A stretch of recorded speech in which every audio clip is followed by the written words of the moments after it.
Hi,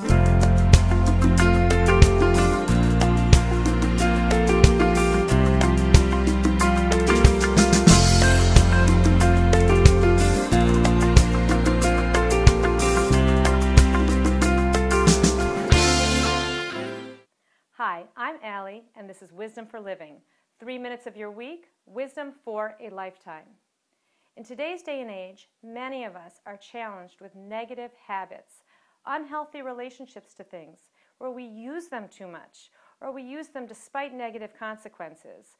Sometimes those negative habits are relatively benign. We text compulsively, or we check our phone constantly when we should be paying attention to our children. Sometimes those negative habits are really hurting our lives emotionally and physically, like compulsive overeating. And other times they are ripping our lives apart. Full-blown addictions like drugs, gambling, alcohol, pornography, addictions that are tearing apart our families and our lives. But the common denominator of negative habits is that there's an enormous feeling that they are too overpowering to manage. There's something inside of me that's not letting me stop. What I'd like to share with you today is not a substitute for getting help or for using a 12-step program, but it is an incredible approach to riding out our cravings. So what exactly do I mean, riding out our cravings? I'll illustrate with a very short story. There was an addiction specialist who went to a dinner party. He was seated next to an obese man who kept piling course after course of food onto his plate. When he figured out what the addiction counselor did for a living, he said to the doctor, "Doctor, I'm a hopeless case. I've tried Atkins, I've tried Weight Watchers, I've tried South Beach. There's no help for me." And the doctor looked at the obese man, and without any sarcasm, with total sincerity, he asked the man, "Have you tried suffering? Have you tried suffering?" You see, most of us have never experienced the feeling of riding out a craving. We're too afraid. We're afraid of the pain and the suffering it entails. When we indulge a craving, it's because we're indulging a short-term pleasure, a comfort, but very soon we realize that it's only short-term. In the long term, it only hurts. Experts tell us that a craving, it's like a wave.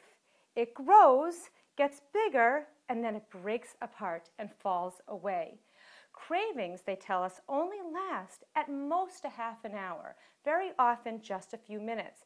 But then just like a wave, it rises and falls. And what we need to learn is to not fight the wave, not give in to the wave, but just learn how to ride it out. So what I want to do is share with you 4 steps to riding out the wave. And this applies whether the habit is relatively benign or if it's a true addiction.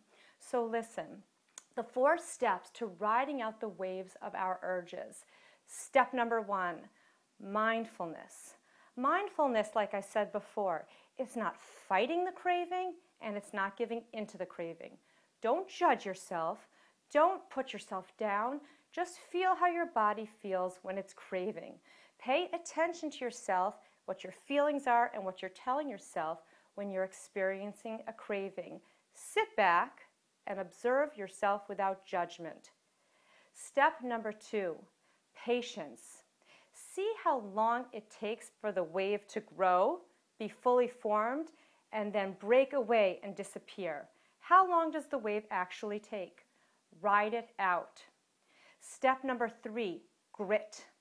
When the addiction specialist said to the obese man, "Have you tried suffering?" this was what he was referring to. Grit. Tolerate the discomfort. Remember that the pleasure that you feel is only short-term. In the long term, it provides only pain. Tolerate the discomfort of the wave, and it will pass. And the last step is hope. Understand that with every wave that you successfully ride through, the cravings get more and more manageable. Your self-confidence rises, and your belief that you can manage your cravings grows and grows. So we've got mindfulness, patience, grit, and hope. 4 steps to freedom. And this, my friends, is the best time of year to do it. We are in the time of freedom, from Passover, when our physical bodies were taken out of Egypt, but psychologically we were still very much slaves.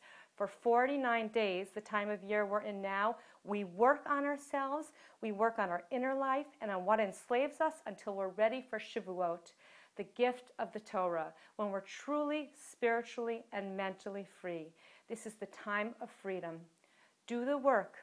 Do the 4 steps to free yourself from your cravings, and you will be amazed at the success you'll be blessed with.